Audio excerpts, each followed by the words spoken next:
everyone, myself Palak Thakur and I am your geography teacher of a class 8 standard. So today we will discuss about the chapter of the structure of the ocean floor.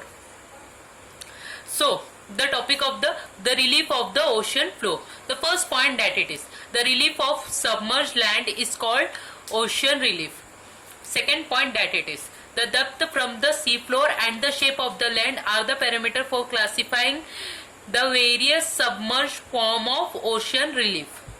As you will see in this diagram here, that ocean relief, that is the diagram of the ocean relief.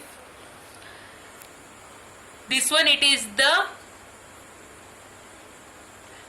abyssal plain, submarine canyon. That one, it is the continental rise. That one, it is the coastal plain. That one, it is the continental shelf, and that one, it is the continental slope. The relief of a submerged land is called ocean relief. That is the definition of the ocean relief. The depth from the sea floor and the shape of the land are the parameter of the submerged form of a ocean relief.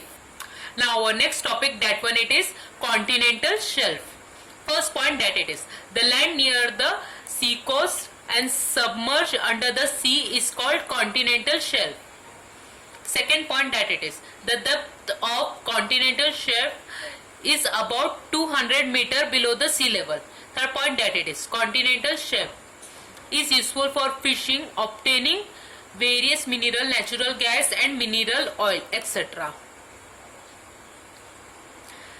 The land near the seacoast and submerged under the sea is called the continental shelf. That is the definition of the continental shelf.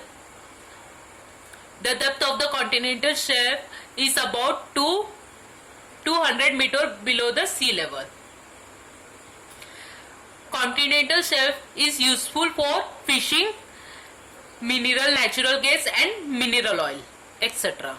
Now our next topic, that one, it is the continental slope. The first point that it is the steep slope of the seabed beyond the extent of the continental shelf is called continental slope. Second point, that one, it is the depth of the continental slope is from 200 meter to 3600 meter below the sea level. Third point, that one, it is the lower boundary of the continental slope is considered as the boundary of continent. The steep slope of the seabed beyond the extent of the continental shelf is called continental slope. That is the definition of the continental slope. The depth of the continental slope is from 200 meter to 3600 meter below the sea level. The lower boundary of the continental slope is considered as the boundary of the continent. Now our next topic, that one, it is the abyssal plain. First point that it is the flat part of the seabed that lies beyond the continental slope is called abyssal plain.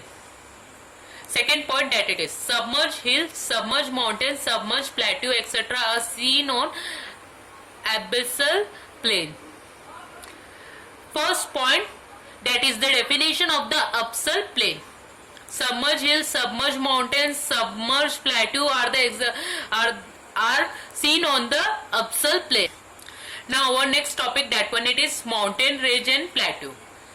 First point that it is submerged hill and mountain. The hill and the mountain found on the ocean bed are called submerged hill and mountain. That is the definition of the submerged hill and mountain. Island. Peak of some of the submerged hill that come above the sea level are called marine island. For example, Andaman and Nicobar Island. Submarine plateau. The flat and extensive summit of a marine island are called submarine plateau or oceanic plateau. For example, Chagos Plateau. Now our next topic, that one, it is marine deeps and marine trenches. Marine deep. The landform on the ocean bed that are comparatively less extending and shallower ones are called marine deep. Marine trench. The landform on the ocean bed that are comparatively more extending and deeper ones are called marine trench. For example, Mariana Trench in the Mariana Trench in the Pacific Ocean is the deepest trench in the world. Its depth is around 11,034 meter. Now our next topic, that one it is marine deposition. Marine deposition. Marine deposit is a type of marine deposition. Second point, that one it is. The river and the glacier flowing from the continent bring pebbles, clay, soil, etc. with them when they meet sea, air or ocean. Third point, that one it is. These materials get deposited on the continental shelf. The deposit are known as marine deposit.